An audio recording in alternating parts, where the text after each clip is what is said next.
Good evening everyone. My topic is about biotechnology in fish health. Biotechnology play a significant role in improving fish health. Ito ay ginagamit para sa genetic selection upang bumuo ng disease-resistant strain, paglikha ng mga vaccine, pagdiagnose ng mga sakit gamit ang molecular technique, at pagbutihin ang feed formulation para sa mahusay na nutrisyon ng mga isda. Ito rin ay tumutukoy sa pag-aaral ng fish immune system at environmental impact on health.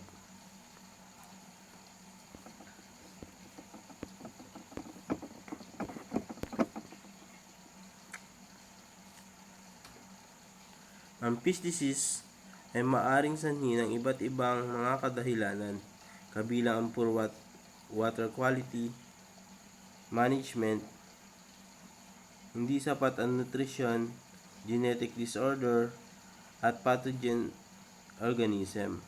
Ang tamang pamamahala ay mahalaga upang mapanatili ang kalusugan ng aquatic ecosystem at maiwasan ang pagpapahalaganap ng sakit sa gitna ng fish population.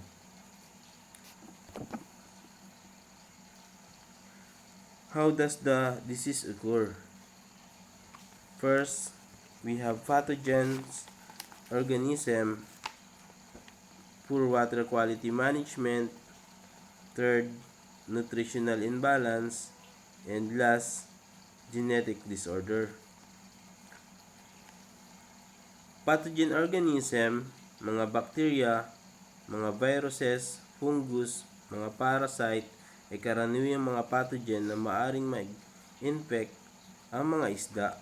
Ang mga microorganism ay maaaring pumasok sa katawan ng isang isda sa pamamagitan ng open wounds, gills, o pagsasama-sama ng kontaminadong pagkain.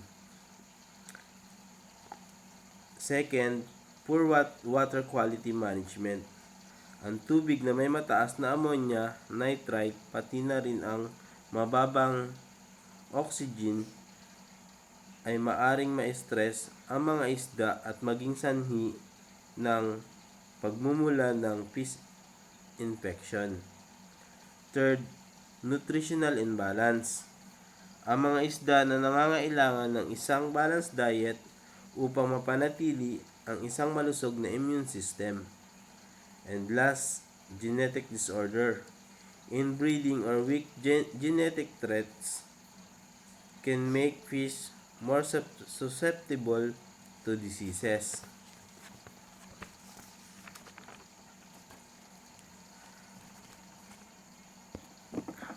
So, sa aking pagre-research, marami pong application ang biotechnology sa fish health. Kung saan, apat lang po yung aking inilagay. Yung una po, some specific way of biotechnology is applied in fish health. Second, few more advanced application of biotechnology in fish health. Third, few more specialized and cutting-edge application of biotechnology in fish health. And last, few more advanced application of biotechnology in fish health. Some specific way of biotechnology is applied in fish health. First, we have genetic selection. Second, vaccine. Third, disease diagnosis. Fourth, transgenic fish. Fifth, probiotic and prebiotic. 6. Nutrition. 7.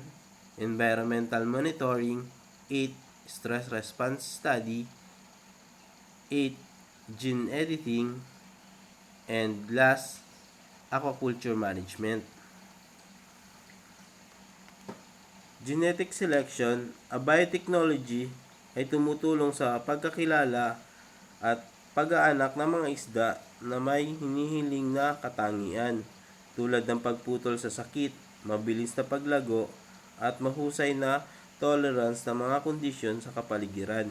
Ito ay maaaring humantong sa pag-unlad at mas malusog at mas matibay na fish population. Number 2, vaccine.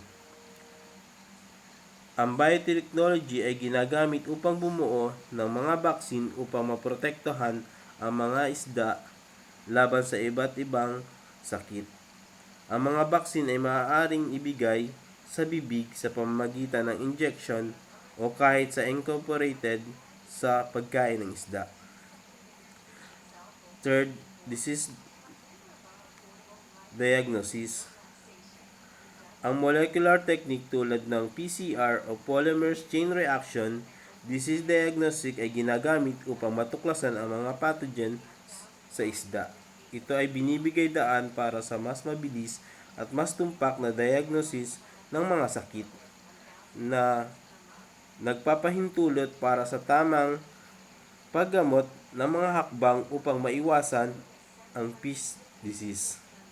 Fourth, yung transgenic fish. Biotechnology allow to introduce the specific genes into fish enhance desired traits. For instance, genes from other species might be inserted.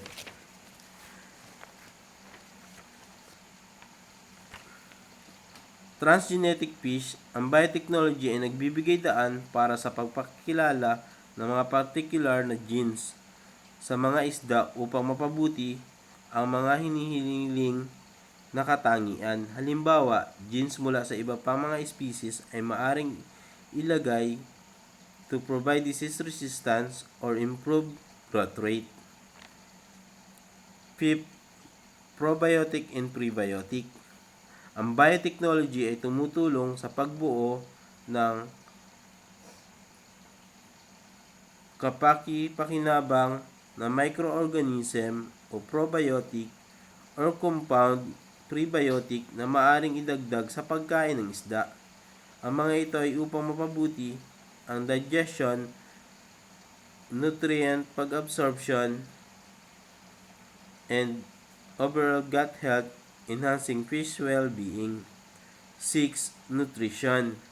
Ang biotechnology ay ginagamit upang ma-formulate ang pagkain ng isda na may optimized nutrient profile. Ito ay nagbibigay daan sa mga isda ay makakakuha ng mga kinakailangang mga vitamins, mineral, protein para sa paglago at kaligtasan. 7. Environmental monitoring. Ang biotechnology tools ay maaaring mag-monitor ng water quality parameters sa fish farm. Tumutulong din ito na maintain optimal condition of fish health and growth. And 8. Stress response study. Ang biotechnology ay tumutulong sa pag-aaral ng stress response ng mga isda na kung saan ito ay mahalaga para sa pagkilala kung ano ang iba't ibang kadahilanan at epekto sa kanilang kalusugan at pag-uugali. 9. Gene editing. Emerging gene editing na pamamaraan tulad ng CRISPR o Cas9 ay nag-aalok ng potensyal na tumpak na mag-modify ng genome ng isda, pagbubuti ng disease resistant at iba pa mga nais na katangian. Then, last, aquaculture management.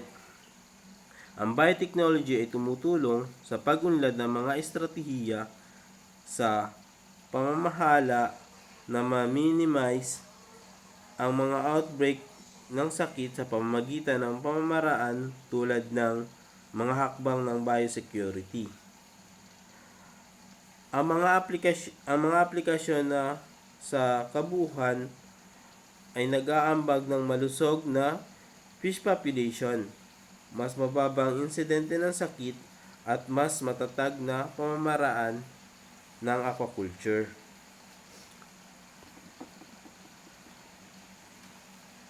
Sa advanced application of biotechnology in fish health, we have RNA interference, omics technology, biomarks development, nano-encapsulation, phage therapy, epigenetics, microbiome research, bioinformatics, stem cell application, and aquatic health monitoring network. First, RNA interference or RNAi. Ang pamamaraang ito ay pasangkot sa pagpapakilala ng mga tiyak na RNA molecules sa silence o inhibit na ekspresyon ng particular na genes. Ito ay ginagamit upang itarget ang genes na may kaugnayan sa mga sakit. Nang sa ganun upang mabawasan ang kanilang epekto sa kalusugan ng isda. Then second, omics technology, genomic, transiomic, proteomic, metabolomics ay binibigay ng pananaw sa genetics, molecular, metabolic aspect ng kalusugan ng isda. Ang mga teknolohiya ay tumutulong sa pag-unawa kung paano tumugon ang mga isda sa mga sakit, stressors, at sa mga pagbabago ng kapaligiran. Then, 3. Biomarkings development.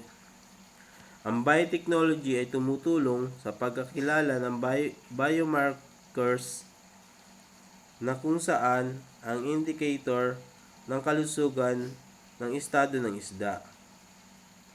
Ang pagsubaybay ng mga biomarkings ay maaaring magbigay ng early warning ng mga sakit o stress na nagpapahintulot sa maagang interventions. Fourth, nano-encapsulation. Ang nanotechnology ay nagbibigay upang ma-encapsulate ang bioactive compound tulad ng vaccine, probiotic at nutrition.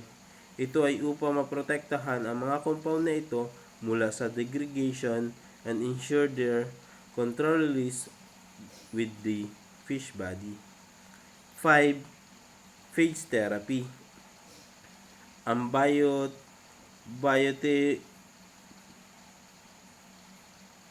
biotherapy, ang bacteriophage viruses that target bacteria ay pananaliksik para sa kanilang mga potensyal na gamot ng bacteria infection sa isda.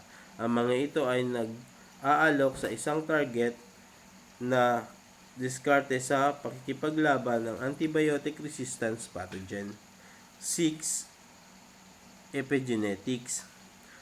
Ang pag-aaral ng epigenetic modification ay tumutulong upang maunawaan kung paano ang paglabas ng mga kadahilanan ay nakikipag-impluwensya sa genes expression na walang magbabago sa DNA sequence.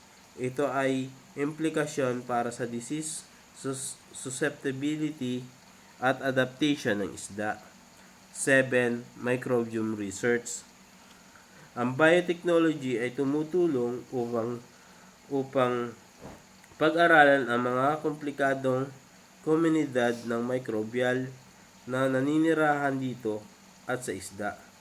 Ang pag-unawa ng fish microbial rules ng kalusugan ay maaaring humantong sa mga estratehiya para sa disease prevention. 8. Bioinformatics. Ang paggamit at pagsusuri ng large biological datasets ay mahalaga. Ang bioinformatics tool ay tumutulong sa mga nananaliksik na makilala ang mga komplikadong genetics at molecular na impormasyon na may kaugnayan sa kalusugan ng isda. 9. Stem cell application. Ang biotechnology ay nagbibigay ng daan sa pagpapatakbo ng fish stem cell para sa tissue regeneration at disease modeling. Ito ay maaaring humantong sa matagumpay na paggamot ng mga injured at sakit ng isda. 10. Aquatic Health Monitoring Network. Ang biotechnology ay nagpapacilitate ng paglikha ng real-time health monitoring system para sa fish population. Ang sensor at data analysis tools ay tumutulong upang matukoy ang mga pagbabago at pag-uugali, kalusugan at kapaligiran. Ang mga advanced application highlight na ito ay may lalim na epekto sa biotechnology at kalusugan ng isda.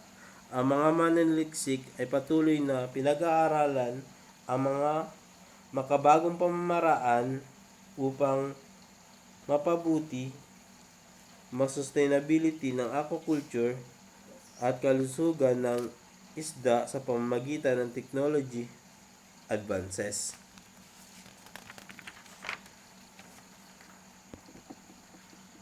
So, specialized and cutting-edge application of biotechnology in fish health.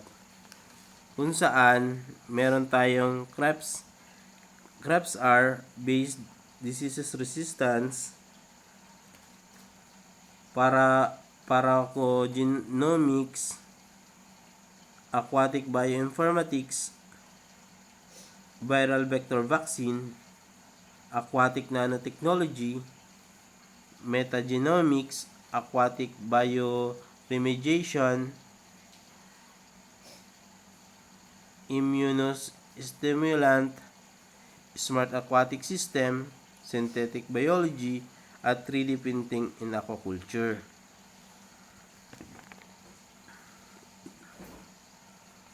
Narito ang mga ilang karagdagang espesyalista at pandaigdigan mga aplikasyon ng biotechnology sa kalusugan ng isda.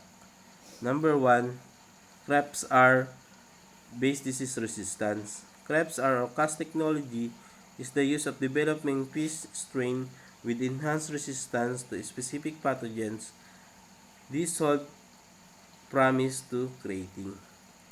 Ginagamit ang teknolohiya ng CREPS-R o CAS technology upang bumuo ng mga strain ng mga isda na may mas mataas na pagtutol sa mga particular na pathogen. Ang target gene edition approach hold promise for creating disease-resistant fish population. 2. Pharmacogenomics. Ang biotechnology ay tumutulong upang matukoy ang genetic variation na may impluensya kung papaano ang mga isda tumutugon sa gamot.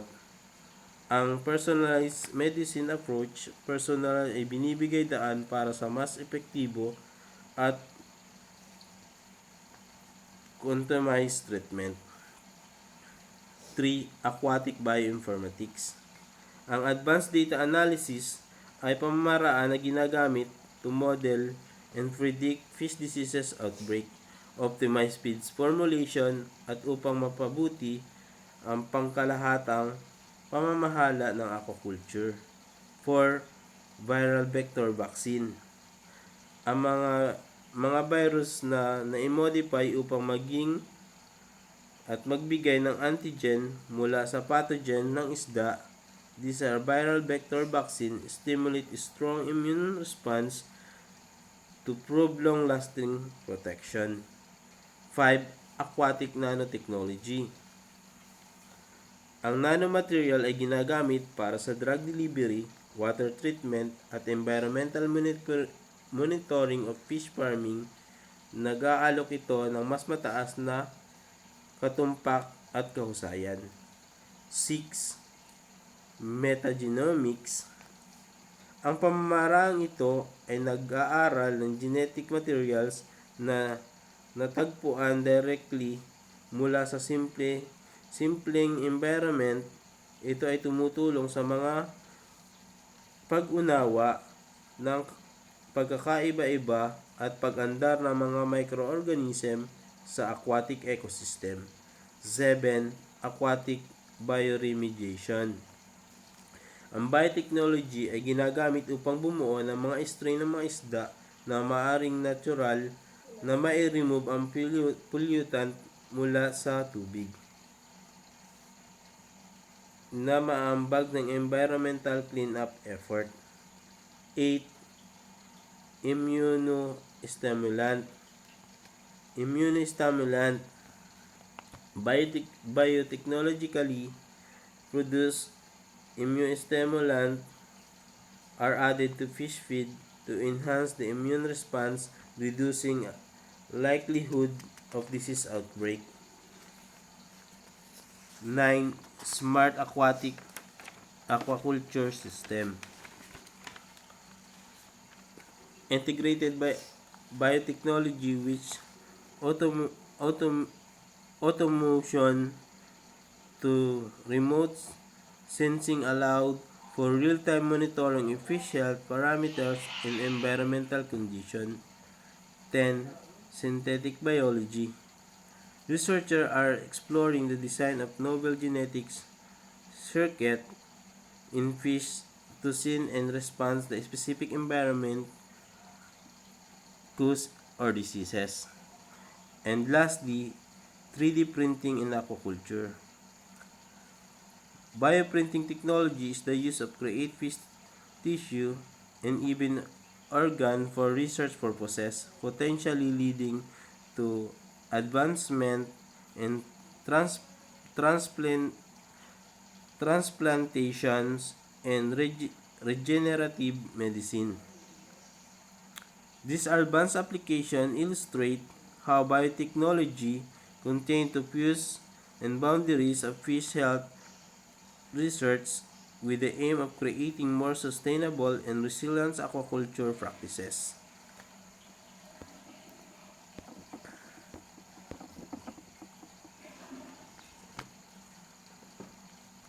Then, few more emerging and specialized application of biotechnology in the fields of fish health.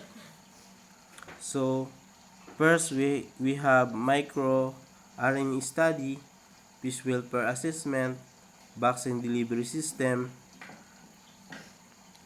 cryopreservation of gametes, environmental DNA,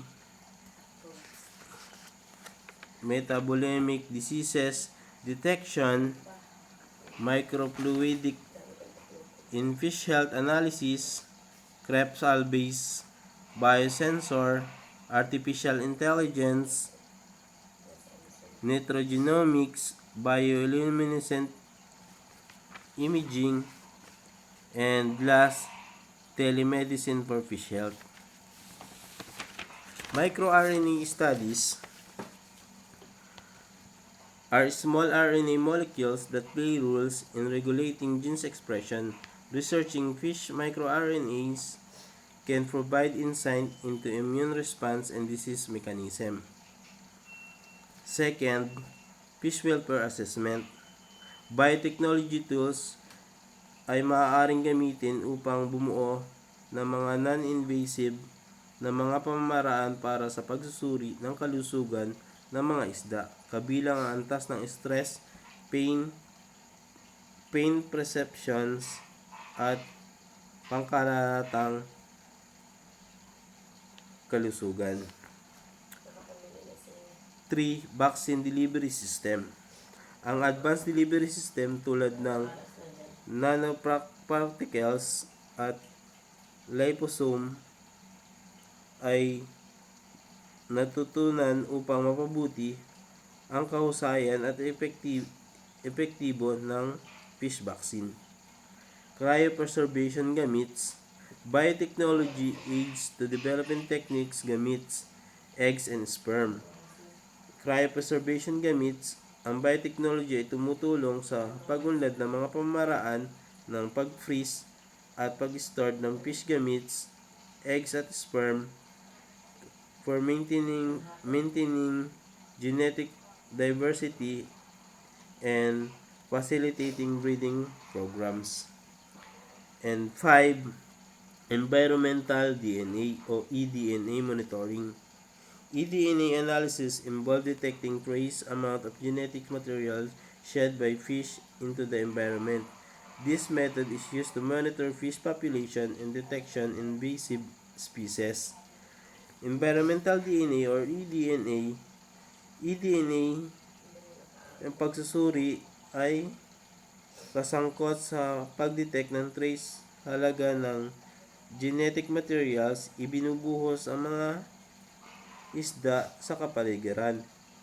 Ang pamamarang ito ay ginagamit para sa pagsusuri ng mga populasyon ng isang isda at pagdetect ng invasive species. 6. Metabolomics for diseases detection. Metabolomic profiling of fish tissue help to identify species metabolic changes associated with disease, offering early detection and diagnostic tools. 7. Microfluidic in fish health analysis. Microfluidic device also for precise manipulating a small volume of fluids. They are used for rapid analysis of fish blood samples and disease biomarkings. Krebs-based biosensor. Krebs-R or CAS system are engineered to act as biosensor that detect specific pathogens of environmental population in fish farm. Artificial Intelligence in Aquaculture o AI. And AI and machine learning algorithm are employed to analyze complex dataset, predict disease outbreak, and optimize fish farming condition. And 10. Nutrigenomics. This field of study studies that interaction between nutrition and genes itself design fish diet tailored to individual genetics and health profile. And 11. Bioluminescent imaging. Generally, genetically engineering fish with bioluminescent protein can be used as visuals and monitoring physiological processes, immune response, and disease progressions. And lastly, telemedicine for fish health. Remote monitoring and diagnostic using camera and sensor enable the fish farming to assist the, the health of their stock without physically intervention. And that's all. Thank you.